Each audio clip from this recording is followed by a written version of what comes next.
అందరికీ నమస్కారాలు. నా పేరు వరేణ్య.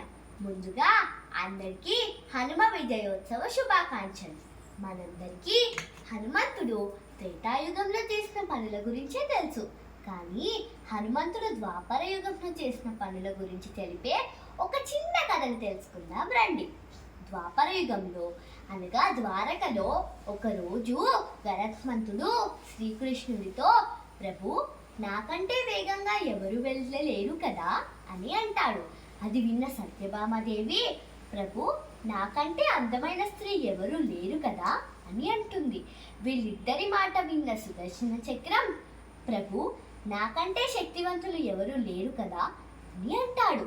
వీళ్ళ ముగ్గురు మాట విన్న శ్రీకృష్ణుడు వీళ్ళ ముగ్గురుకున్న అహంకారాన్ని ఎలా అయినా తొలగించి వీళ్ళకి బుద్ధి చెప్పాలని నిశ్చయించుకుంటాడు. అప్పుడు శ్రీకృష్ణుడు గరుడతో, వెళ్ళు గరుడా, హిమాలయాల్లో ఉన్న నా పరమ భక్తుడైన హనుమంతుణ్ణి తీసుకురా అని చెప్తాడు.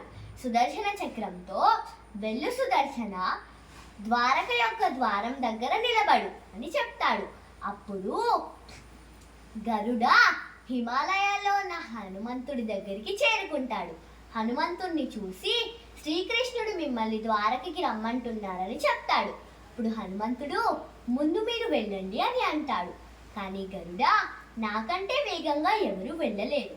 నేను ముందు వెళ్తే మీ కంటికి కూడా కనిపించినంత వేగంగా వెళ్ళిపోతాను. అప్పుడు శ్రీకృష్ణుడు, హనుమంతుడు ఏడి అంటే నేనేం చెప్పగలను, అందుకే ముందు మీరు వెళ్ళండి అని అంటాడు. అప్పుడు హనుమంతుడు నవ్వి, లేదు, నేను మీతో పాటే వస్తాను అని అంటాడు. ఇప్పుడు గరుడ అలాగే హనుమంతుడు బయలుదేరుతాడు. గరుడ హనుమంతుడి కంటే ముందు వెళ్తాడు. అయినా కానీ గరుడ కంటికి కూడా కనిపించినంత వేగంలో నిమిషాల్లో ద్వారకకి వస్తాడు.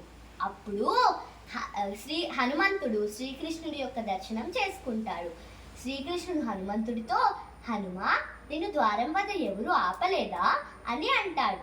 అప్పుడు హనుమంతుడు, ఆపారు ప్రభు, కానీ ఏదో చక్రంలాగా అందంగా ఉందని మింగేశాను అని అంటాడు. తర్వాత హనుమంతుడు, స్వామి, ఈ దాసి ఎవరు, మా సీతమ్మ తల్లి ఎక్కడుంది అని అడుగుతాడు.